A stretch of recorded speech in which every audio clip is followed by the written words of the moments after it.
Ndugu waandishi habari za wakati huu. Awali ya yote tuanze kwa kuomba radhi kwa kuchelewa jambo letu hii ya leo. Tulikuwa tuanze saa 4 asubuhi kwa maana ya saa 4 kamili, lakini kutokana na changamoto za hapa na pale tumechelewa kwa dakika kadhaa, lakini sasa tuko tayari kuanza safari yetu ya kuwapa taarifa muhimu kuelekea mechi yetu ya ligi ya mabingwa barani Afrika. Mbele yenu naitwa Komando Ahmed Ali, niko hapa nikiwa ni meneja habari na mawasiliano wa klabu ya Simba, na hii leo tuna taarifa muhimu kuhusiana na timu yetu ya Simba Sports Club. Tunafahamu ya kwamba tuna mechi ya ligi ya mabingwa barani Afrika siku ya tarehe 28, siku ya Jumapili katika dimba la Benjamin Mkapa. Mechi yetu itakuwa ni saa 10 kamili jioni katika uwanja huo, na tayari wageni wetu kwa maana ya Gaborone United wameshawasili Tanzania.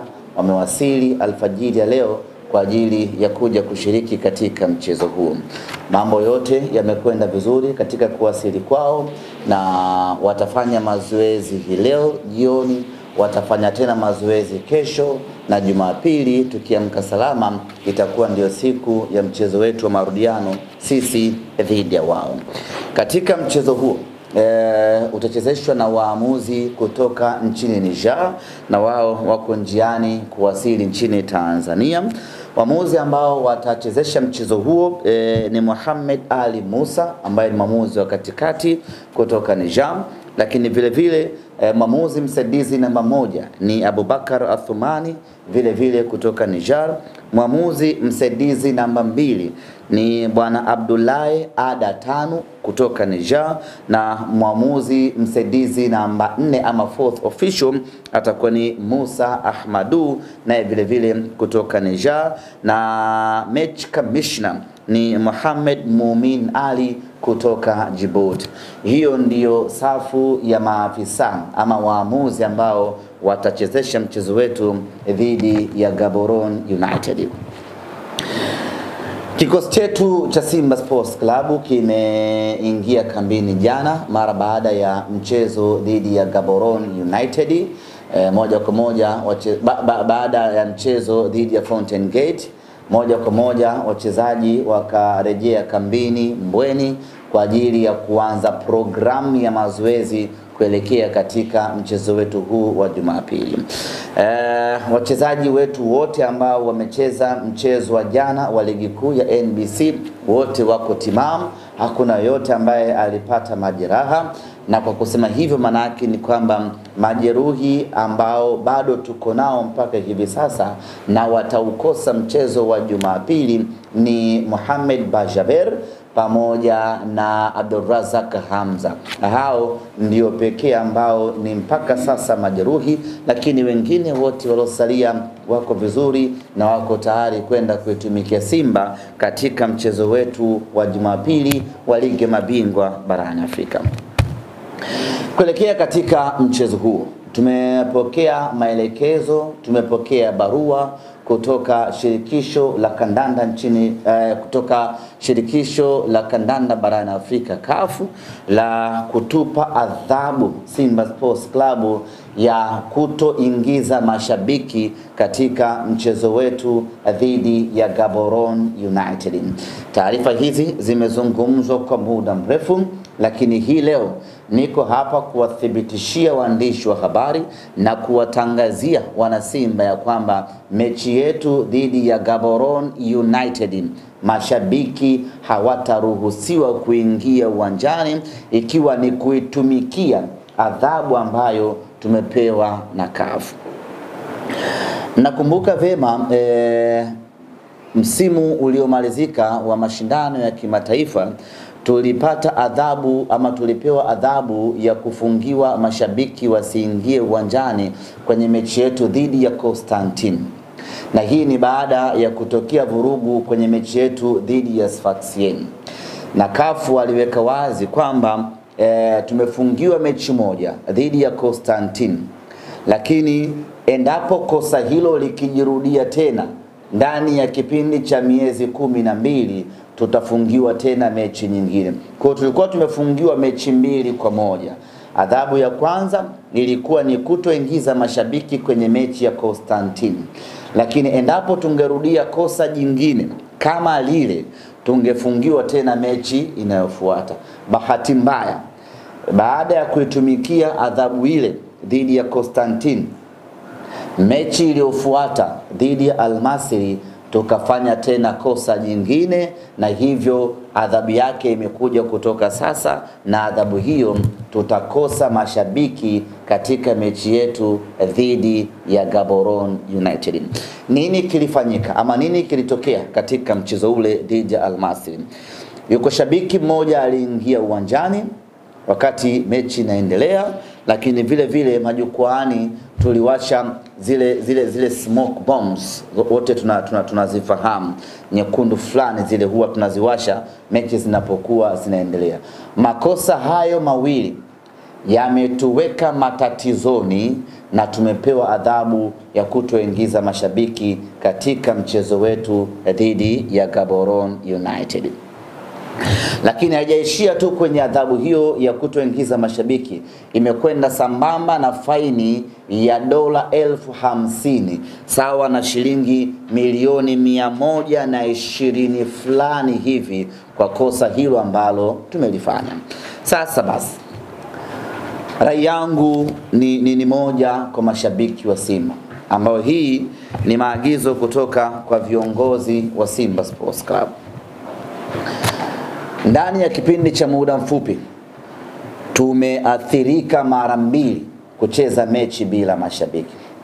Kwetu hili Simba Sports ni pigo kubwa kweli kweli, na ni adhabu kali yumizayo. Lakini hii tunaweza tukaepukana nayo sisi mashabiki wa Simba kama tukiamua kurejea kwenye misingi yetu halisi ya ushabiki wetu ambao tumeuzoea. Nichukue nafasi hii kuwaasa, kuwaomba na kuwaonya mashabiki wa Simba tuachane na vitendo vya vurugu, kwa sababu vinatuathiri klabu yetu moja kwa moja.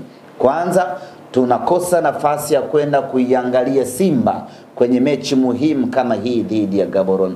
Kila mmoja aliuona mchezo dhidi ya Gaborone pale Botswana. Mechi haikuwa nyepesi kwa upande wetu, ilikuwa ni ngumu kweli kweli. Hasa kipindi cha pili wapinzani wetu walitupelekea moto kweli kweli. Sasa mechi ya marudiano, mechi ya nyumbani, unahitaji faida ya kuwa nyumbani na faida ya mashabiki wako, ili kuweza kuwa overcome mashabiki wako, kuwa overcome wapinzani wako. Unakwenda kucheza mechi hiyo muhimu bila ya mashabiki wako. Unaweza kuona ni pengo kiasi gani, lakini ina faida kubwa kweli kweli kwa mpinzani wetu ambaye tunakwenda kukutana naye. Kwa hiyo tayari tumejikaanga wana Simba na mafuta yetu wenyewe kwa vitendo vya dakika chache mno ambavyo tumevifanya kwenye mchezo dhidi ya Al-Masry. Kwa hiyo rai yangu wana Simba, kwanza hili lianze ulinzi wa wenyewe kwa wenyewe, kwa sababu wanaowasha zile fireworks tunakaa nao majukwani. Ukishamuona mtu ana dhamira ya kuwasha fireworks, mkataze hapo hapo na mpokonye. Ukishamuona mtu ana mpango wa kutaka kuruka kutoka jukwani na kuvamia uwanjani, tumzuie huyo mtu, na ikiwezekana tushirikiane kwa pamoja tumtoe uwanjani, kwa sababu vitendo hivi vinaiathiri klabu moja kwa moja. Imagine mechi kama hii tunakwenda kucheza bila mashabiki, tunampa advantage zaidi mpinzani wetu, ajione na yeye yuko nyumbani kwao, acheze bila pressure ya majukwani, tunajikaba wenyewe. Kwa hiyo rai yangu mashabiki wa Simba, mara nyingi huwa tunamshangilia mtu anayevamia pitch, huwa tunamuona shujaa, hasa pale anapokuwa anawakwepa walinzi anakimbia, tunamfurahia, tunamuona amefanya kitendo cha kishujaa. Kiuhalisia ni kwamba anafanya kitendo cha hovyo ambacho kinakuja kuiathiri klabu yetu, na mfano wake ni huu ambao tunauona hii leo. Kwa hiyo hawa watu ambao wanavamia uwanjani, wanavamia kwenye pitch, ni watu ambao sisi mashabiki wa Simba kwanza tunapaswa kuwadhibiti majukwaani, lakini vile vile walinzi wa uwanjani kwa maana ya stewards tunatakiwa kuongeza umakini. Haiwezekani mtu mpaka anatoka juu, anashuka, anaingia mpaka uwanjani bila kuonekana ama kuzuiliwa. Juzi mechi ya Ngao, yani amekuja tu kuonekana shabiki ameshafika uwanjani, kamfuata Kibu, kamkumbatia, kaenda kwa Rushaini, kamkumbatia, alafu baadaye ndio stewards wanaingia na kuanza kumkimbiza. Ametoka wapi huyo mtu kuonekana mpaka anafika uwanjani? Tafsiri yake ni kwamba hatukufanya kazi yetu ipasavyo ya ulinzi, ya kuangalia wale watu majukwaani mpaka ameshuka na ameingia. Kwa hiyo hatuko hapa kulaumiana, lakini tuko hapa kukumbushana kila mtu atimize majukumu yake uwanjani ili kuiepusha klabu kuingia kwenye hasara ya namna hii. Hapa tunapata hasara 3. Hasara ya kwanza ni kucheza mechi bila mashabiki. Hili ni pigo kubwa kweli kweli kwetu sisi. Hasara ya pili, tunakosa mapato ambayo tungeyapata kutokana na tiketi ambazo watu wangeingilia uwanjani. Na hasara ya tatu ni kwenda kulipa $50,000 kama faini kutokana na kosa hili ambalo tumelifanya. Kwa hiyo tuna kila sababu ya kuanzisha kampeni wana Simba ya kujidhibiti wenyewe kwa wenyewe. Mtu ambaye hawezi kuishikilia nafsi yake, tutaishikilia sisi kumdhibiti mtu wa namna hiyo ili asiingie uwanjani ama asiwashi yale mamoshi ambayo baadaye yanakuja kutuathiri. Hiyo ilikuwa ni mechi dhidi ya Al-Masry kwenye hatua ya robo finali, na adhabu yake imetoka hivi sasa. Lakini vile vile tumepewa adhabu kutokana na mechi ya finali ya kombe la shirikisho Afrika dhidi ya RS Berkane, na yenyewe ilikuwa na matendo kama haya yalotokea kwenye mechi dhidi ya Al-Masry. Huku vile vile tuliwasha zile fireworks ambalo ni kosa, lakini kulikuwa kuna vitendo vingi vya vurugu za hapa na pale, ambapo kwa ujumla wake kwenye mechi ya finali tumetozwa faini ya shilingi ya $35,000. Kwa ujumla tumepokea adhabu kutoka CAF ya $85,000 sawa na shilingi $212,500,000. Hiyo ndio faini ambayo Simba Sports Club tunapaswa kulipa baada ya kutokea matendo yasiyokuwa ya kiwana michezo katika mechi zetu mbili. Tayari tumezungumza kwa upana namna gani tunapaswa kujidhibiti wenyewe kwa wenyewe kabla hatujafikia kwenye uvunjifu wa kanuni na sheria za mpira wa miguu. Asante Mungu ni kwamba kwenye mechi ya Berkane tumempata faini pekee. Hatukufungiwa mashabiki kuingia uwanjani. Kwenye mechi Al-Masry tumepigwa faini na mashabiki kutoingia uwanjani. Kwa hiyo tunaitumikia adhabu hii ya kutoingiza mashabiki uwanjani kwenye mechi moja pekee, mechi dhidi ya Gaborone United. Lakini kwa kuwa ndani ya kipindi cha muda mfupi tumefanya makosa mara 3 katika mechi 3 tofauti, maana yake ni kwamba kuanzia sasa CAF watakuwa macho na sisi kweli kweli kwenye mechi zetu, kwa sababu wameshatuingiza kwenye listi ya timu zenye mashabiki ambao wanafanya vitendo visivyokuwa vya kiungwana. Hivyo kwenye mechi zetu watakuwa wanatupia jicho kweli kweli kuangalia, je, Simba Sports Club atabehave kama ambavyo wanafanya ama kuna mabadiliko ambayo wameyapata. Kwa hiyo tuna kila sababu katika mechi zinazokuja tuoneshe ustaarabu, uungwana wa kiwango cha hali ya juu kweli kweli, ili kuwaonesha CAF ya kwamba kuna mabadiliko makubwa ambayo tumeyapata ama kuna somo kubwa tumelipata kutokana na adhabu ambayo wametupatia. Kwa hiyo nichukue nafasi hii ndugu zangu wana Simba kuwaomba kuwakumbusha na kuwaonya vile vile ya kwamba kuanzia hivi sasa tunapaswa kuchukua taswira mpya kwenye eneo letu la ushabiki ili kuepuka kupata adhabu za namna hii, adhabu ambazo zinatuathiri kwa namna moja ama kwa namna nyingine. Kutokana na adhabu hizo hasa za faini ambazo tumepigwa, tumekuwa tukipokea maombi na maoni mbalimbali kutoka kwa mashabiki wetu wakisema ya kwamba hili ni kosa letu, tunawajibika kuungana na klabu kwenye kulimaliza hilo kosa.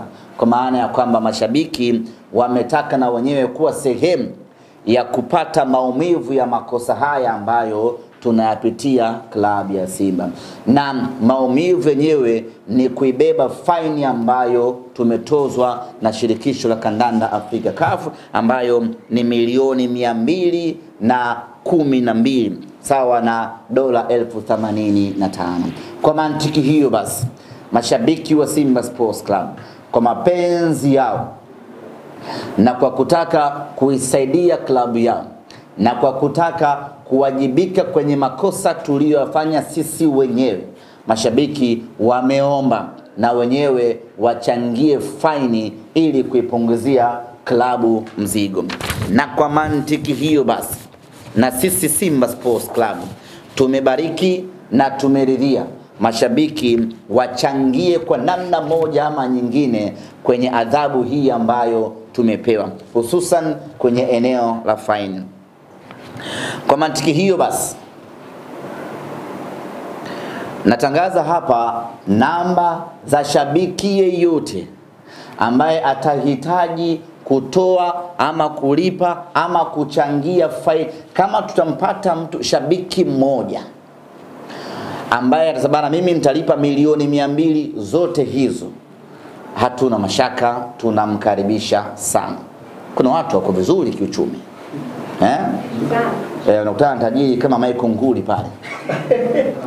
Anasabane kama hata milioni 200 hapo hiyo, lipeni faini kafu, alafu haturudi tena makosa ya namna hiyo. Wako watu namna hiyo, ndio bana? Au mavala anaweza akatulipia. Kwa hiyo kama mtu yupo anataka kulipa faini yote kwa ajili ya kuisaidia na watu na mapenzi, na hii timu. Namba za lipa namba tutazitangaza kwenye mitandao yetu ya kijamii ili wanasimba waweze kutoa huo mchango. Lakini hii ina taswira mbili.